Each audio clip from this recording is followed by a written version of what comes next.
Que a graça e a paz do nosso Senhor e Salvador Jesus Cristo esteja na sua vida, na sua casa, abençoando a sua família.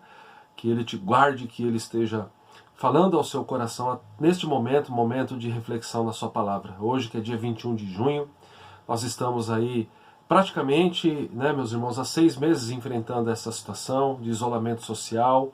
Alguns não têm dito isolamento, mas usam o termo afastamento, mas o fato é que nós estamos aí desprovidos da nossa comunhão, como era antes da crise.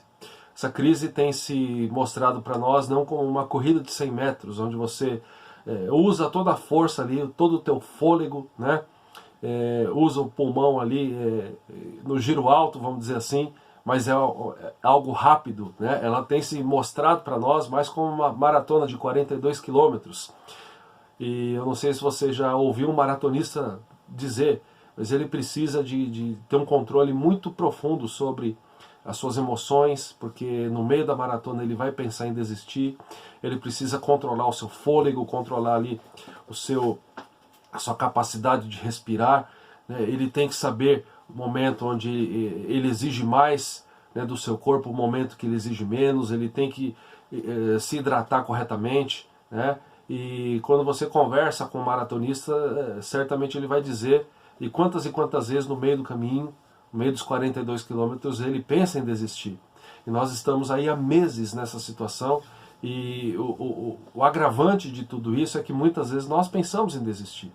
Muitas vezes, depois de orar tanto, nós pensamos, poxa, até agora a situação não se resolveu, poxa, cadê Deus? Onde Ele está? As pessoas sendo mandadas embora, toda semana a gente recebe notícias tristes de mortes de amigos, de parentes, por conta da Covid, e parece que nós estamos aí em uma situação que não tem fim. Pois é, nós estamos no meio de uma maratona. O texto de hoje, ele vem para trazer paz ao nosso coração e para nos lembrar de uma grande verdade, de que Ele está conosco. Eu quero que você abra sua Bíblia no Evangelho de Mateus, capítulo 10, os primeiros 4 versículos, texto que fala sobre a escolha dos primeiros discípulos ou os apóstolos e os seus nomes. É um texto que muitas vezes a gente passa direto na leitura e não paramos para nos atentar, mas ele tem muita coisa interessante para nós, tenho certeza disso.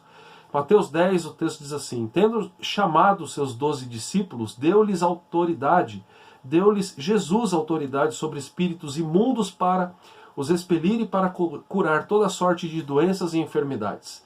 Ora, os nomes dos 12 apóstolos são estes: primeiro Simão, por sobrenome Pedro, e André seu irmão, Tiago, filho de Zebedeu, e João seu irmão, Filipe e Bartolomeu, Tomé e Mateus o publicano, Tiago, filho de Alfeu e Tadeu, Simão o Zelote e Judas Iscariotes, que foi quem o traiu.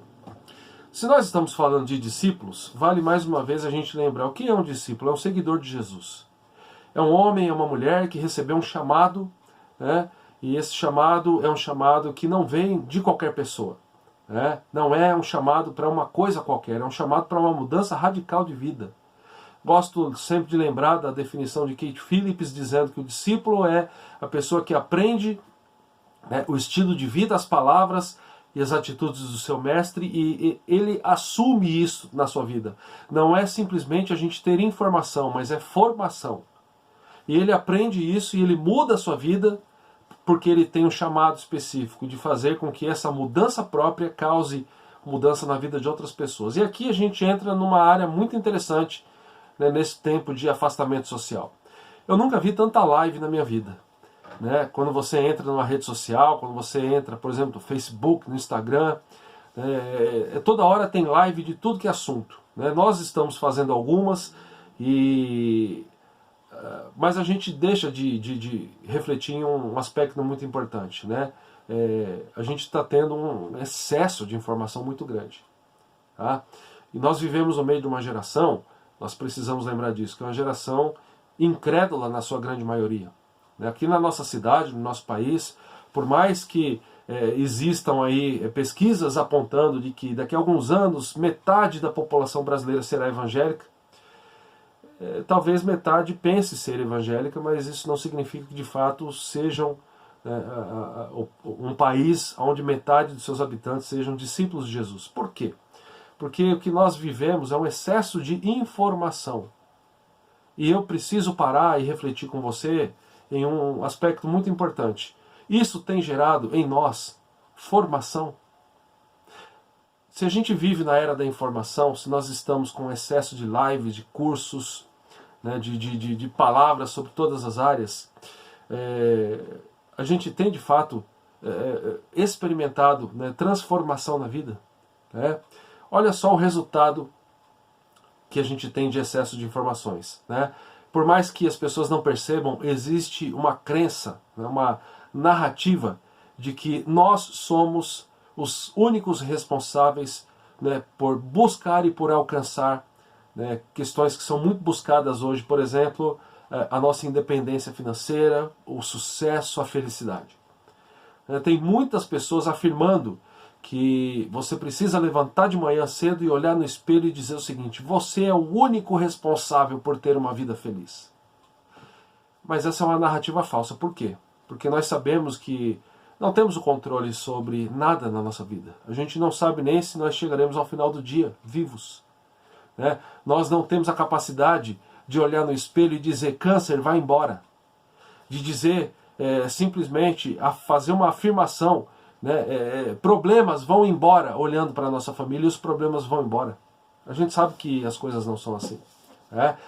A narrativa falsa que esse mundo vive é essa narrativa de pensar que as pessoas são independentes e de que elas são as únicas responsáveis por ter sucesso, por ter felicidade na vida. E é uma narrativa que deixa Deus de lado, por isso ela é falsa. Né? O que nós precisamos entender, e eu acredito que esse texto vem para trazer luz nesse sentido, é que nós temos uma necessidade, né, maior na vida, e essa necessidade é Jesus Cristo. A palavra de Deus nos ensina muita coisa acerca disso. Eu quero destacar aqui apenas 3 questões. Em primeiro lugar, a gente precisa entender que Jesus Cristo está sempre conosco. No final do Evangelho de Mateus, esse mesmo que nós estamos lendo, no capítulo 28, verso 19, ele diz: e eis que eu estou com vocês todo o tempo. Ok? Então, se nós somos esse maratonista que está cansado, que está olhando ainda para a realidade de que já correu 15 quilômetros e tem mais da metade para frente ainda para correr, a pessoa que está desanimada, a gente precisa, como discípulos, como seguidores de Jesus, lembrar dessa questão. E eis que eu estou com vocês. Uma outra questão que a gente precisa lembrar é de que nós temos necessidades na vida, e muitas vezes essas necessidades fazem com que o desânimo se instale. Mas Paulo, falando aos Filipenses, diz o seguinte: que Jesus conhece as nossas necessidades, que Deus as conhece todas.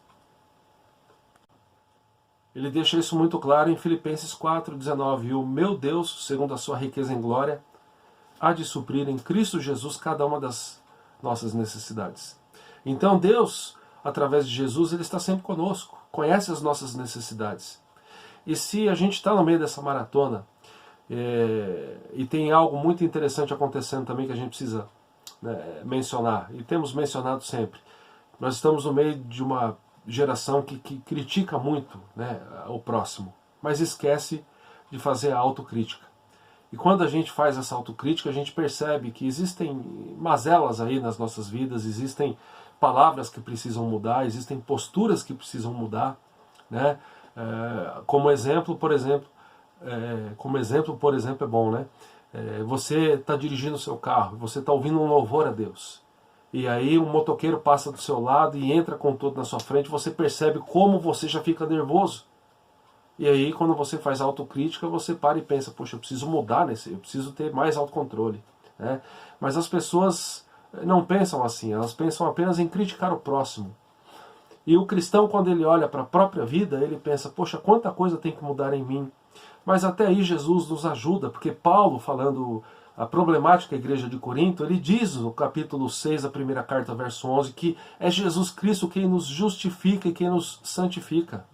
Então, nós temos a esperança, né, pelo conhecimento da palavra, nós temos esperança, e a nossa motivação tem que ser: Ele está sempre conosco, Ele conhece as nossas necessidades e Ele já fez uma obra em nós.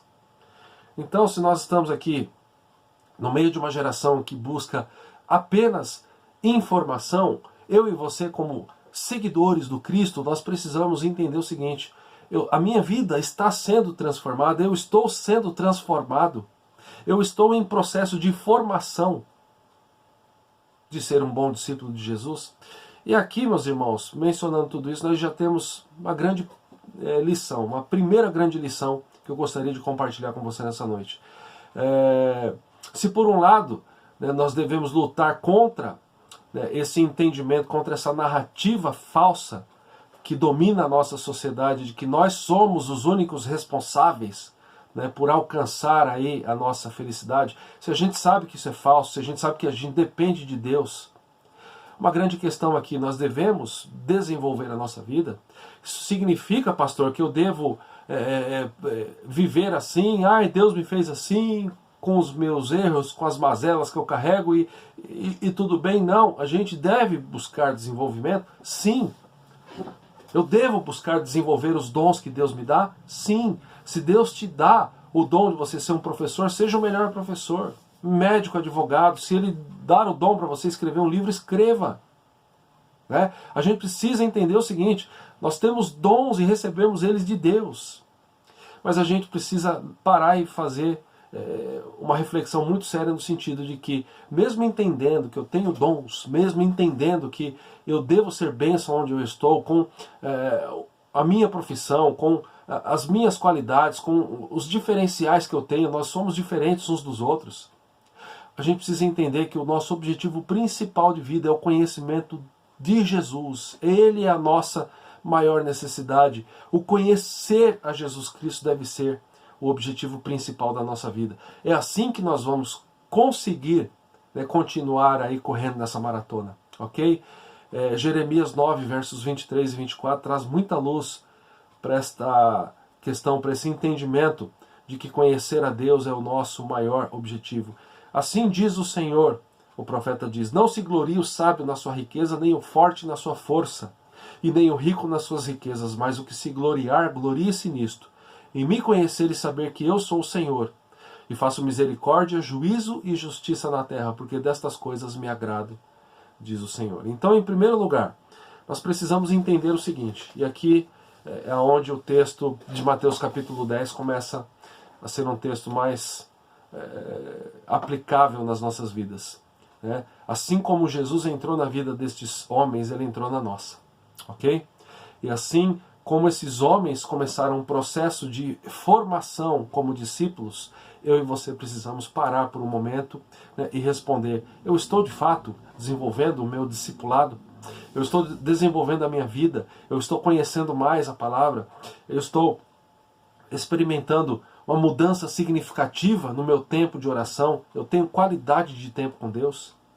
As minhas palavras, as minhas atitudes têm demonstrado que de fato Jesus entrou na minha vida e eu estou agindo de forma diferente?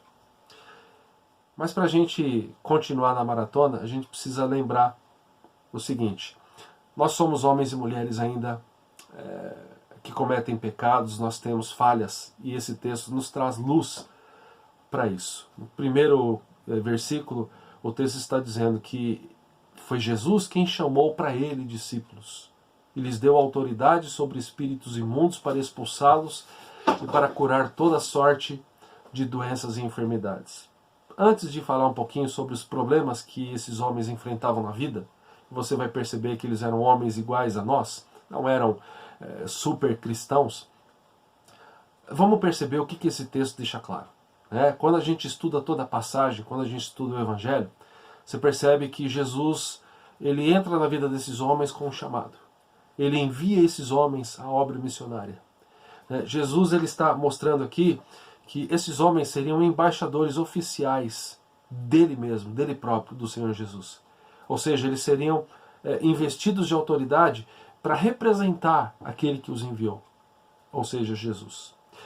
E tem uma questão muito interessante aqui que Mateus ele faz questão de registrar. Jesus ele escolhe 12 homens. E por que 12? Quando a gente olha para o Evangelho, a gente lembra de que enquanto Jesus estava em vida, o Novo Testamento não havia sido escrito ainda.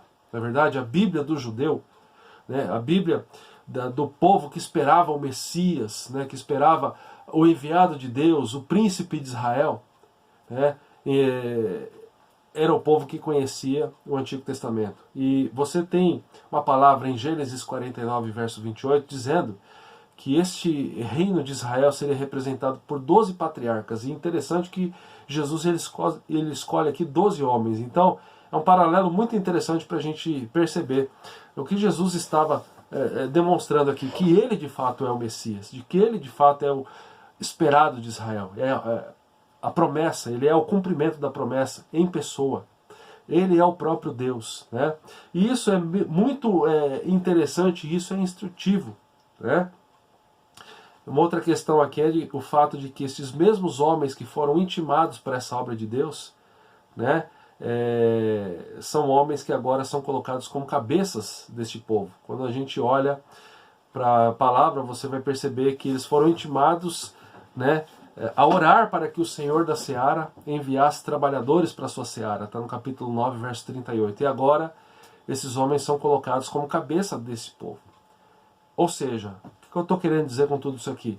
Jesus tinha um propósito no chamado desses homens, e ele tem um propósito no chamado para a sua vida pessoal. A gente precisa ter consciência disso, ok? Então você precisa ler esse texto e entender que assim como eles foram chamados, nós também fomos chamados. Agora, vamos ser sinceros, às vezes a gente se sente muito desanimado para realizar a obra. Não é verdade? Porque quando eu sempre me recordo, quando nós estávamos ali no nosso momento de culto público, você tem aquele momento de contrição, de orar pedindo perdão a Deus pelos pecados. O Espírito Santo nos lembra de quantos pecados nós cometemos e muitas vezes nós somos inundados por um sentimento de desesperança ali. É como se nós não pudéssemos ser usados por Deus, porque afinal de contas nós pecamos tanto. Mas, meus irmãos, olha o que o texto diz. No verso 2 ele diz assim: ora, o nome dos 12 apóstolos são: primeiro Simão, chamado Pedro, e André, seu irmão; Tiago, filho de Zebedeu, e João, seu irmão; Filipe e Bartolomeu; Tomé e Mateus, o coletor; Tiago, filho de Alfeu, e Tadeu; Simão, o cananeu, e Judas Iscariotes, que foi quem o traiu. Quando a gente para olhar o chamado que Jesus tinha para esses homens, a gente entende o seguinte: todo o poder, toda a autoridade, toda a capacitação não estava naqueles homens. Parece que Jesus ele não saiu procurando os melhores homens. E parece que isso foi proposital, para deixar claro de que o poder não está em nós, o poder está nele. Da mesma maneira acontece conosco, meus irmãos. Você pode se sentir uma pessoa muitas vezes até inútil, quando a gente olha para o reino de Deus e quando a gente percebe que esse mundo carece tanto de mudança e transformação. Mas o problema é que a gente se olha no espelho e a gente não consegue enxergar nada de bom. E aí esse texto começa a trazer luz para nós. Por quê? Pega a sua Bíblia de novo e se você tiver uma caneta, você marca o começo do primeiro verso do capítulo 10. Tendo chamado os seus 12 discípulos, deu-lhe Jesus autoridade sobre espíritos imundos para os expelir e para curar toda sorte de doenças e enfermidades. Nós não somos voluntários na obra de Deus, meus irmãos. Nós fomos convocados, nós fomos chamados pelo próprio Senhor da Seara para fazer parte da Seara. Nós fomos chamados pelo próprio Cristo para fazer parte do seu povo. Foi Ele quem tomou a iniciativa de entrar na nossa vida, não fomos nós que nos voluntariamos ali para fazer parte da igreja. Eu não vou entrar na questão da cura das enfermidades, porque aqui vários intérpretes vão entender de forma diferente. Aqui Jesus está tratando do começo da igreja, aqui Jesus também está investindo eles de autoridade para que ficasse claro para os judeus e para os gentios de que ele era o Messias esperado. Tem gente pregando que hoje todos os cristãos têm aí autoridade para expelir demônios, e penso que a gente interpretar o texto de uma forma um pouco forçada. Se Deus quiser, através da sua oração, Ele cura, sim. Mas existe um propósito específico para cada caso é um caso. Agora, se tem algo que é muito verdadeiro, é de que Jesus entrou na sua vida, e quem tomou a iniciativa foi Ele. E quando a gente olha para esse texto, isso fica muito claro. Eu terminei a leitura do livro de um autor muito interessante, né, chamado Peter Escaseiro, e eu gostaria de trazer para você aqui o que esse autor fala sobre esses homens. E enquanto eu vou fazer a leitura, eu tenho certeza de que você vai perceber como eles eram homens, né, cheios de falhas, assim como nós. Ele diz o seguinte: lembre-se, Jesus formou uma comunidade com um pequeno grupo da Galiléia, uma província atrasada da Palestina. Só pelo local a gente já percebe, Jesus não estava interessado em recrutar para ele e para a sua obra os melhores homens. Ele não foi nas universidades buscar os melhores pensadores, né? Ele forma uma comunidade com um pequeno grupo da Galiléia, que era uma província atrasada da Palestina, um local onde as pessoas não esperavam sair nada de bom. Estes homens não eram maduros espiritual e emocionalmente. Pedro, o líder principal, tinha a boca grande e era um feixe de contradições. Olha lá, Pedro, hein? André, seu irmão, era reservado e estava sempre nos bastidores. Tiago e João receberam o nome de filhos do trovão, por serem agressivos, esquentados, ambiciosos e intolerantes. Olha o tipo de gente que Jesus chamou, né? Tiago e João eram, então, agressivos, esquentados, ambiciosos e intolerantes. Filipe era cético e negativo.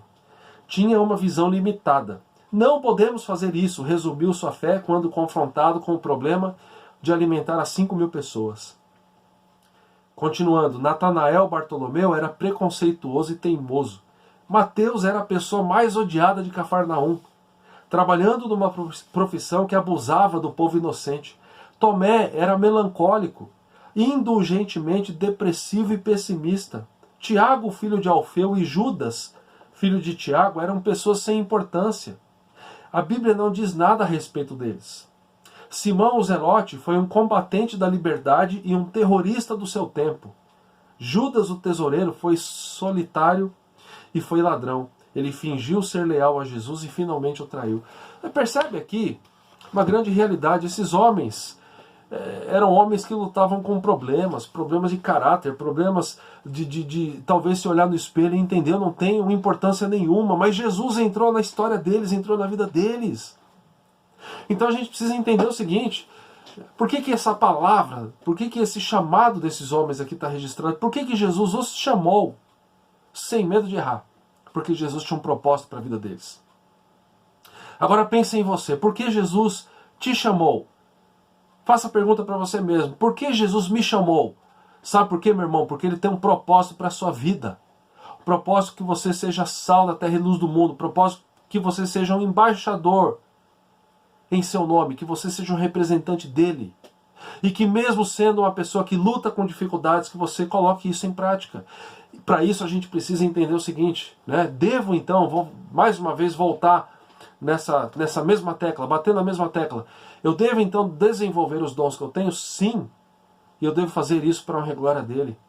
Eu devo então buscar saber qual é o papel, qual é, o sonho de Deus, qual é o plano dele para a minha vida? Sim, para a honra e glória de Deus.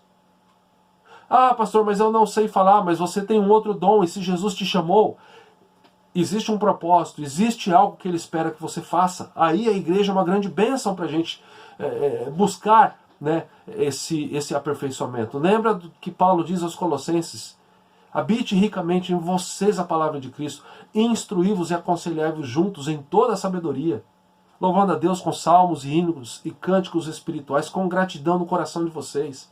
E a gente deve fazer isso para que o nome dele seja glorificado. Então, chega dessa narrativa de olhar no espelho e dizer: eu não tenho dom, eu não tenho o que fazer. Se Jesus Cristo te chamou, Ele tem um propósito para a sua vida.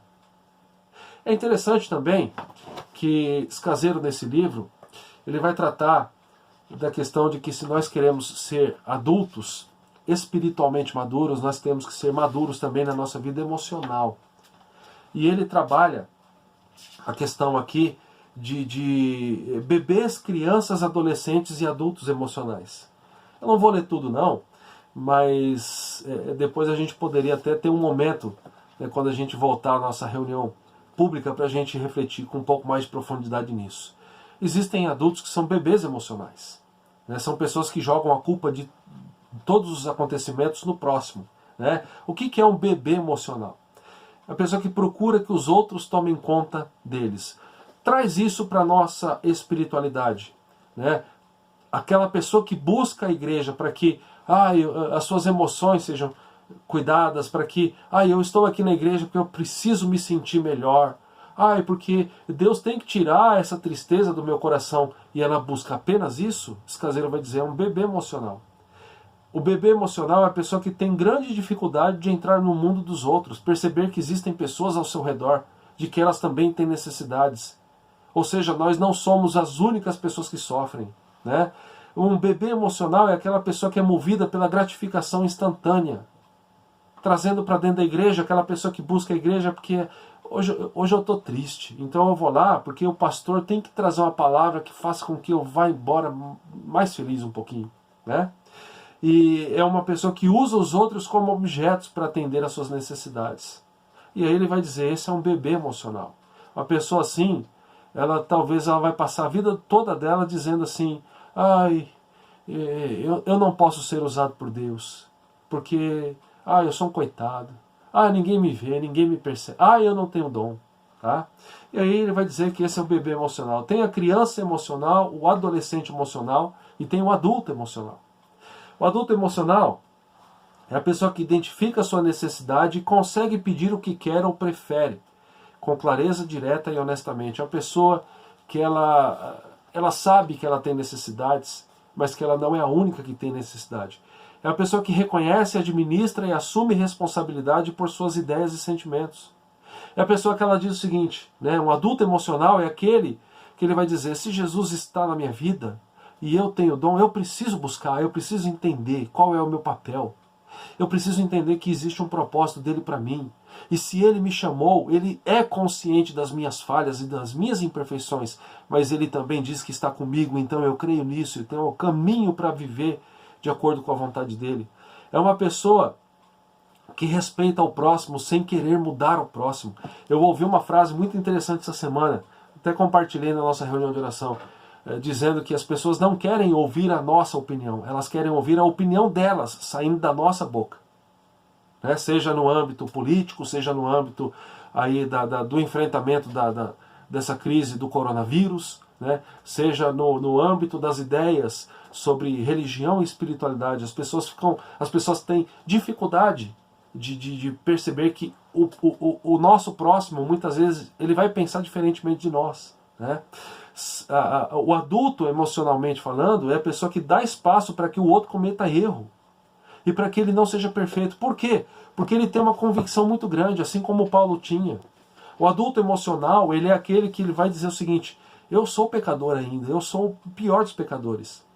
Então, para que eu vou ficar simplesmente apontando o meu dedo para as pessoas e percebendo que eles têm problemas? Eles têm problemas sim, mas eu também tenho. Então perceba, o adulto emocional é aquele que ele vai arregaçar as mangas e ele vai assumir para ele, né, a realidade de que Deus tem um chamado para ele, de que Deus tem uma obra para ele realizar. Então, meu irmão, é uma palavra para dizer o seguinte, estes homens que foram chamados por Deus tinham os seus problemas, tinham as suas falhas de caráter, mas Cristo entrou na vida deles. E Cristo os chamou não simplesmente a ter excesso de informação. Vem cá, meus amigos, que vocês vão escrever um livro sobre as minhas qualidades. Não, Jesus entrou na vida deles para transformar a vida deles. Então aqui a gente tem uma decisão a tomar. Eu vou ficar simplesmente usando o meu tempo para assistir a maior quantidade possível de lives, né, para mim ter cada vez mais informação, ou eu vou ser um adulto, como o Escaseiro diz aqui, emocionalmente saudável, porque eu quero ter uma espiritualidade emocionalmente saudável, porque eu quero desenvolver vida de intimidade com Deus, e eu vou entender, Jesus Cristo entrou na minha vida, Ele tem consciência das minhas necessidades, Ele tem consciência das minhas falhas, das áreas da minha vida onde precisam sofrer mudanças ainda, Ele sabe dos meus pecados, Ele me dá a capacidade de ter uma nova vida com Ele, Ele tem dons para mim, Jesus tem uma obra para mim, eu vou assumir isso, que esse texto traga luz para nós, e que a gente possa, ao final dessa pandemia, ao final desse afastamento social, voltar para a comunhão da igreja, com as nossas mangas arregaçadas e dizer, Senhor, o Senhor me conhece. E se o Senhor me chamou, o Senhor tem um propósito. Me dê sabedoria para que eu cumpra esse propósito. Essa é a grande lição que esse texto vai trazer para nós. Da mesma maneira que esses homens tinham problemas, nós temos. Da mesma maneira que Jesus os chamou, Ele entrou na minha vida e na sua vida e nos chamou, e Ele tem um propósito para nós também. Que pela graça do Senhor a gente entenda isso e que a gente possa não simplesmente buscar informação e acúmulo de informação, mas que a gente possa ser transformado para a honra e glória do Senhor. Vamos orar. Obrigado, ó Pai, porque assim como o Senhor entrou na vida dos apóstolos, o Senhor entrou na nossa vida. Assim como o Senhor tinha um propósito para a vida deles, o Senhor tem um propósito para a nossa. Nos dá sabedoria. O Senhor é aquele que conhece o mais íntimo do nosso ser, sabe dos nossos erros e acertos. Em nome de Jesus, ó Pai, nos faça entender que o Senhor não espera simplesmente que tenhamos cada dia mais informação, mas que sejamos cada dia transformados para a honra e glória do Teu nome. Para que busquemos uma vida de santidade.